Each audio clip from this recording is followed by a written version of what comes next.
আজি মই আপোনালোকৰ কাৰণে এনেকুৱা এটা ঘৰুৱা উপায় লৈ আহিছোঁ, যিটো উপায়ৰ জৰিয়তে আপুনি শৰীৰলৈ এনেকুৱা শক্তি আনিব পাৰিব, আপোনাৰ হাজাৰ ভাগৰ লগা সমস্যা হওক, এই ঘৰুৱা উপায়টোৰ পিছত আপোনাৰ সেই ভাগৰ নোহোৱা হৈ পৰিব। ৭৫-৮০ বছৰীয়া এজন ব্যক্তিয়েও ভালদৰে চলাফুৰা কৰিব পাৰিব এই ঘৰুৱা উপায়টোৰ জৰিয়তে। এই ঘৰুৱা উপায়টোৰ কাৰণে আপুনি বহুত টকা পইচা খৰচ কৰাৰ কোনো প্ৰয়োজন নাই। আজি মই আপোনাৰ কাৰণে এনেকুৱা এটা ঘৰুৱা ড্ৰিংকৰ ব্যৱস্থা কৰিম, যিটো সেৱন কৰাৰ লগে লগে মই গেৰেণ্টি দি ক'ব পাৰোঁ, আপুনি যিমান বয়োজ্যেষ্ঠ ব্যক্তিয়ে নহওক, আপুনি এক অদ্ভুত ধৰণৰ শক্তি ভিতৰৰ পৰাই লাভ কৰিব। শিশুৰ পৰা বয়োজ্যেষ্ঠজনলৈকে সকলোৱে এই ঘৰুৱা উপায়টো ব্যৱহাৰ কৰিব পাৰিব, সকলোৱে এইখিনি খাব পাৰিব। যিসকলৰ অনবৰতেই ভাগৰুৱা যেন লাগে, শৰীৰটো দুৰ্বল যেন লাগে, তেওঁলোকে সাংঘাতিক ধৰণৰ এক শক্তি লাভ কৰিব। বিবাহিত যিসকল পুৰুষ আছে, বৈবাহিক জীৱনত যিসকলে চৰম দুৰ্বলতা অনুভৱ কৰিছে, সেই দুৰ্বলতাৰ কাৰণে বৈবাহিক জীৱনত যাৰ অশান্তি বা সুখকৰ হোৱা নাই, তেওঁলোকৰ কাৰণেও এই ঘৰুৱা উপায়টো ৰামবাণৰ দৰে হ'ব। এনেকুৱা এটা ঘৰুৱা উপায় যিটোত টকা পইচাৰ কোনো খৰচ নাই। আপুনি পাকঘৰত পোৱা কেইটামান বস্তুৰ জৰিয়তে এটা এনেকুৱা শক্তিশালী টনিক প্ৰস্তুত কৰি ল'ব পাৰিব, যিটো আপুনি কল্পনাও কৰিব নোৱাৰে।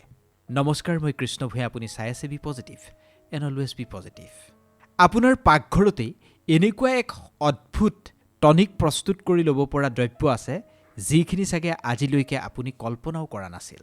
আজি মই এই পৃথিৱীৰ শক্তিশালী ড্ৰিংকৰ এটা অন্যতম ড্ৰিংক আপোনাক বনাবলৈ শিকাই দিম। তেনেকৈ আপুনি যদি বনায় সেৱন কৰিবলৈ হয়, তেন্তে আপোনাৰ বয়স যিমানেই নহওক, আপুনি সাংঘাতিক ধৰণৰ এক শক্তি লাভ কৰিব। এই ড্ৰিংক যদি আপুনি ৰেগুলাৰলি সেৱন কৰা আৰম্ভ কৰে, তেন্তে আপোনাৰ মুখত বয়সৰ ছাপ নপৰিব। আজিকালি বহু মানুহেই খোৱা বোৱা ভালদৰে নকৰে। খাদ্যাভ্যাস আজিকালি মানুহৰ সাংঘাতিক বেয়া।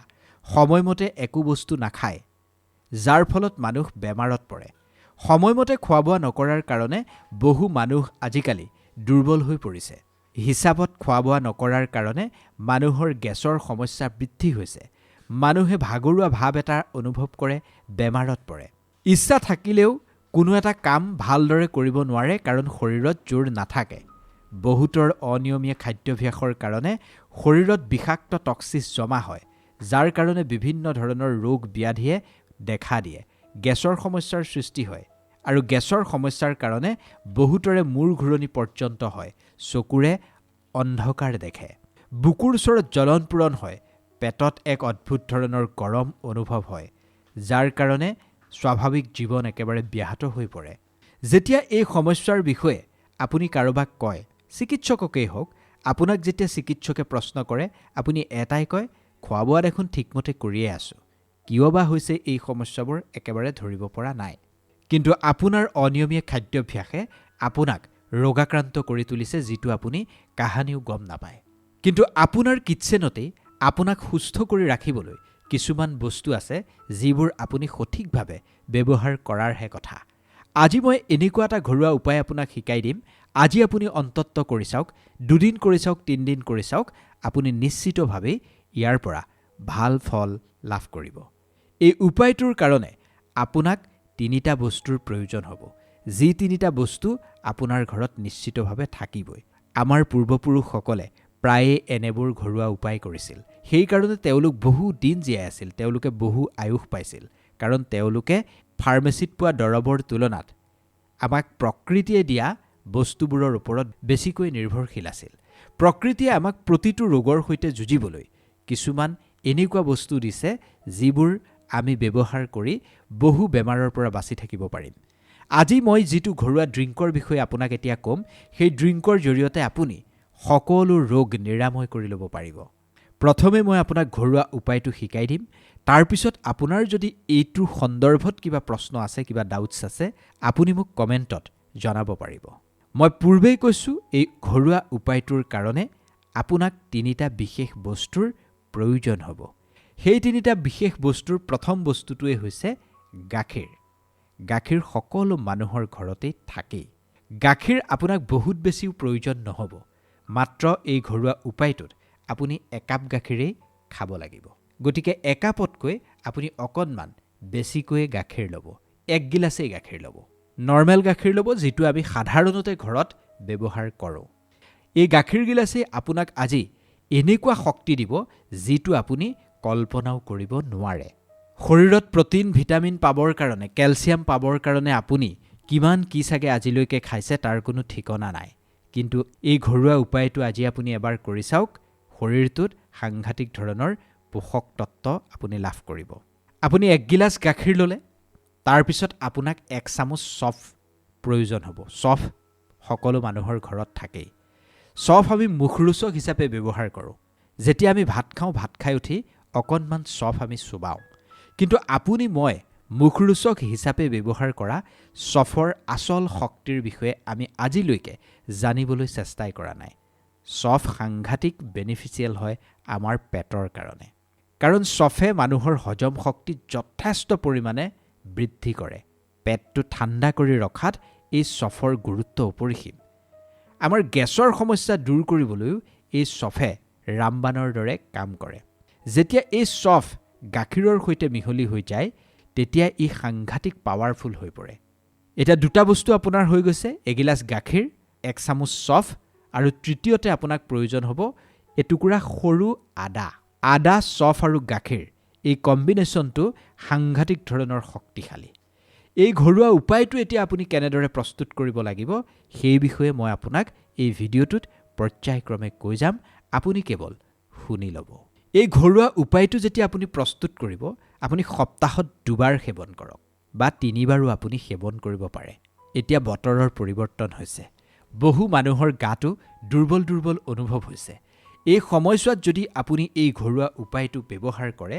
তেন্তে আপুনি সাংঘাতিক ধৰণেৰে ইয়াৰ উপকাৰিতাখিনি লাভ কৰিব পাৰিব এতিয়া এই ঘৰুৱা উপায়টো আপুনি কেনেদৰে প্ৰস্তুত কৰিব লাগিব সেয়া মই কৈছোঁ শুনি লওক এগিলাচ গাখীৰ ল'লে তাত 1 চামুচ আপুনি চফ দিব এটা সৰু যে আদাৰ টুকুৰাটো কথা কৈছিলোঁ সেই আদাৰ টুকুৰাটোৰ বাকলিখিনি গুচাই কৰবাত থেতেলিয়াই লওক আদাখিনি থেতেলিয়াই লোৱাৰ পিছত সেই আদাখিনিও সেই গাখীৰ গিলাচত দি দিব তাৰপিছত এটা আপুনি পাত্ৰ ল'ব সেই পাত্ৰটোত আপুনি গাখীৰখিনি চফখিনি আদাখিনি বাকি দিয়ক তাৰপিছত গেছৰ ষ্টভটো জ্বলাই সেইখিনি সামান্য উতলাই লওক উতলাওতে আপুনি গম পাব যেতিয়া আপুনি অকণমান সময় উতলাব গাখীৰৰ ৰংটো সামান্য সলনি হৈ আহিব গাখীৰৰ ৰংটো যেতিয়া আপোনাৰ সামান্য সলনি হৈ আহিব তেতিয়া আপুনি সেইখিনি ধুনীয়াকৈ নমাই দি আপুনি এখন চেকনিৰে সেইখিনি চাকিব এইখিনিয়ে হৈছে আপোনাৰ সেই ড্ৰিংক আপুনি নিজেও খাব পাৰে আপোনাৰ শিশুটোকো দিব পাৰে আপোনাৰ ঘৰত থকা বয়োজ্যেষ্ঠজনকো আপুনি এইখিনি দিব পাৰে চাহৰ পৰিৱৰ্তে আপুনি সেই ড্ৰিংক আপুনি দিব পাৰে যদি আপুনি ডায়েবেটিছ ৰোগী তেন্তে সেই ড্ৰিংকত আপুনি কোনো ধৰণৰ মিঠা এড নকৰিব কিন্তু যদি আপোনাৰ সুগাৰৰ সমস্যা নাই তেন্তে আপুনি মিশ্ৰি এচামুচ ব্যৱহাৰ কৰিব মিশ্ৰিখিনি পিহি ল'ব গুড়ি কৰি আপুনি পাউডাৰ কৰি ল'ব যদি আপুনি চেনিও ব্যৱহাৰ কৰে চেনিখিনিও আপুনি গুড়ি কৰি পাউডাৰ কৰি সেই গাখীৰ কাপত আপুনি দি সেইখিনি এখন চামুচেৰে লৰাই মানে ঘুটি লৈ আপুনি সেৱন কৰিব তেতিয়া তাৰ টেষ্টটো সাংঘাতিক ধৰণেৰে ভাল হয় আদা আৰু চফৰ যি পোষক তত্ত্ব থাকে সেইখিনি গাখীৰৰ সৈতে মিহলি হৈ যায় গাখীৰৰ সৈতে আদা আৰু চফৰ যিটো ফ্লেভাৰ সেইটো মিক্স হৈ যোৱাৰ পিছত আপোনাৰ এনেকুৱা লাগিব এইখিনি যেন সাংঘাতিক পাৱাৰফুল এটা টনিক কিন্তু মনত ৰাখিব আপুনি যেতিয়া সেই গোটেইখিনি গৰম কৰিব গাখীৰৰ কালাৰটো একদম যেতিয়া চেঞ্জ হ'ব মানে বগা কালাৰৰ পৰা অকণমান য়েল্লো টাইপ যেতিয়া হৈ যাব তেতিয়াহে সেইখিনি আপুনি নমাব তেতিয়া সেইখিনি অমৃতৰ সমান বুলি ক'লেও ভুল কোৱা নহ'ব উতলোৱাৰ ফলত আপোনাৰ চফ আৰু যিখিনি আদাত থকা পোষক তত্ত্ব সম্পূৰ্ণ ৰূপত গাখীৰখিনিলৈ গুচি আহে আপুনি এবাৰ কৰি চাওক আপুনি জবৰদস্ত ইয়াৰ উপকাৰিতা লাভ কৰিব পাৰিব আপুনি এইখিনি ৰাতিপুৱাৰ সময়তো খাব পাৰে দুপৰীয়াৰ সময়তো আবেলিৰ সময়তো বা ৰাতিৰ সময়তো আপুনি আৰামছে এইখিনি সেৱন কৰিব পাৰে কোনো ধৰণৰ অসুবিধা নহয় এইখিনি সেৱন কৰাৰ ক্ষেত্ৰত আপোনাৰ যদি হাৰ্টৰ সমস্যা আছে আপুনি সেৱন কৰিব পাৰিব সুগাৰৰ যদি সমস্যা আছে সেৱন কৰিব পাৰিব কেৱল আপুনি তাত মিঠা ইউজ নকৰিব যদি আপোনাৰ দৃষ্টিশক্তি দুৰ্বল তেন্তে দৃষ্টিশক্তি সবল কৰিবৰ কাৰণে আপুনি এই ড্ৰিংক সেৱন কৰিব পাৰিব। যদি আপুনি এবাৰ বহাৰ পিছত উঠিবলৈ আপোনাৰ ভাগৰ লাগে, বিষ অনুভৱ হয়, কেলছিয়ামৰ যদি শৰীৰত অভাৱ, তেন্তে এইখিনি আপোনাৰ শৰীৰত ৰামবাণৰ দৰে কাম কৰিব। আপুনি ঘোঁৰাৰ দৰে এনেকুৱা শক্তি পাব, আপুনি নিজেই আচৰিত মানিব। মাত্ৰ 2 মিনিট আপোনাৰ সময়ৰ প্ৰয়োজন হ'ব। গাখীৰ গিলাচ ল'লে, তাত 1 চামুচ চফ দিলে, অকণমান আদা থেতেলিয়াই তাত দিলে, সেইখিনি ধুনীয়াকৈ উতলিলে, কালাৰটো যেতিয়া গাখীৰখিনিৰ চেঞ্জ হ'ব নমাই দিলে, এখন চেকনিৰে চেকিলে আৰু সেইখিনি আপুনি সেৱন কৰিলে। যদি আপোনাৰ ডায়েবেটিছৰ সমস্যা নাই, তেন্তে অকণমান মিশ্ৰি আপুনি গুড়ি কৰি পাউডাৰ কৰি তাত এড কৰি ল'লে। যদি ঘৰত মিশ্ৰি নাই, মিঠাৰ প্ৰয়োজন, অকণমান চেনি গুড়ি কৰি পাউডাৰ কৰি তাত মিক্স কৰিলে আৰু মিঠা কৰি সেইখিনি আপুনি সেৱন কৰিলে। সেইখিনিৰ সোৱাদো সাংঘাতিক ধৰণেৰে বেলেগ হৈ যাব। ঘৰত পোৱা 3টা সাধাৰণ বস্তুৰ ইমান যে শক্তি আছে সেয়া আপুনি কল্পনাও কৰিব নোৱাৰিব। সপ্তাহত 3 বাৰ আপুনি সেৱন কৰি চাওক, তাৰ ৰিজাল্ট আপুনি 3 দিনতেই লাভ কৰিব। সৰু সৰু বেমাৰ আজাৰত আমি ঔষধ লোৱাৰ অভ্যাস এৰিবৰ হ'ল, কাৰণ প্ৰকৃতিয়ে আমাক প্ৰতিটো ৰোগৰ বিৰুদ্ধে যুঁজিবলৈ কিছুমান প্ৰাকৃতিক বস্তু দিছে। কেৱল আমাৰ অজ্ঞানতাৰ বাবে সেইখিনি আমি ব্যৱহাৰ নকৰোঁ। আজি যদি এই ঘৰুৱা উপায়টো আপুনি এবাৰ কৰি চায়, তেন্তে আপোনাৰ শৰীৰটোৱে সাংঘাতিক ধৰণৰ এনাৰ্জি লাভ কৰিব। আপুনি এই উপায়টো কৰাৰ পিছত নিজেই গম পাব আপোনাৰ টোপনি কিমান ভাল হৈছে। আপোনাৰ যি হতাশ ভাৱ, আপুনি যে চকুৰে অন্ধকাৰ দেখে, দুৰ্বল দুৰ্বল লাগে, সেইখিনিৰ কাৰণে এই ঘৰুৱা উপায়টো কিমান বেছি বেনিফিচিয়েল সেইটো আপুনি এবাৰ প্ৰয়োগ কৰিলেহে গম পাব। প্ৰতিটো সমস্যাত ঔষধ ল'বই লাগিব বুলি কোনো কথা নাই। যদি আপোনাৰ সাংঘাতিক কোনো ধৰণৰ অসুবিধা হোৱা নাই, তেন্তে আপুনি ঘৰুৱা উপায়ৰ জৰিয়তেও কিছুমান সমস্যা সমাধান কৰি ল'ব পাৰিব।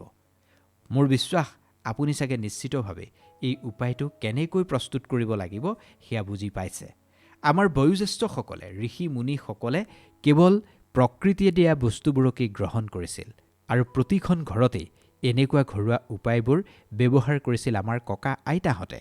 যদি আপুনি চাহৰ পৰিৱৰ্তে এই গাখীৰ কাপ খোৱা আৰম্ভ কৰে, আপোনাৰ মাথাৰ বিষ নোহোৱা হৈ পৰিব। কিন্তু এটা কথা আপুনি মনত ৰাখিব, এই গাখীৰ কাপ খোৱাৰ পিছত আপুনি 1 ঘণ্টামানলৈ পানী সেৱন নকৰিব। সেই কথাটো আপুনি মন দিব। গাখীৰ কাপ খোৱাৰ 1 ঘণ্টামানলৈ আপুনি মিনিমাম 45 মিনিট আপুনি পানী সেৱন নকৰিব। যেনেকুৱাই আপোনাৰ সমস্যা নহওক, আপোনাৰ বুকুৰ বিষ হওক, আপোনাৰ দুৰ্বল ভাৱ হওক, আপোনাৰ শৰীৰৰ যিকোনো বিষৰ সমস্যা হওক, পেটটো গধুৰ গধুৰ লগা, বুকুৰ জ্বলন পূৰণ হওক, এই সকলোবোৰ দূৰ কৰিব এই গাখীৰ কাপে। কেৱল গাখীৰ কাপ আপুনি সঠিকভাৱে প্ৰস্তুত কৰিব জানিব লাগিব। বুঢ়া ব্যক্তিজনৰ পৰা ঘৰৰ শিশুলৈকে সকলোকে আপুনি এই গাখীৰ কাপ খুৱাব পাৰিব। বতৰৰ পৰিৱৰ্তনৰ সময়ছোৱাত এনেকুৱা ঘৰুৱা উপায়বোৰ আপোনাৰ কাৰণে খুবেই গুৰুত্বপূৰ্ণ। বিষজনিত সমস্যা, দুৰ্বল, চকুৰ দৃষ্টিশক্তি, এই সকলোবোৰ এই গাখীৰ কাপেই দূৰ কৰিব। আৰু চফ আৰু আদা ৰস মিহলোৱাৰ পিছত এই গাখীৰ কাপ খাবলৈও বহুত বেছি ভাল হ'ব।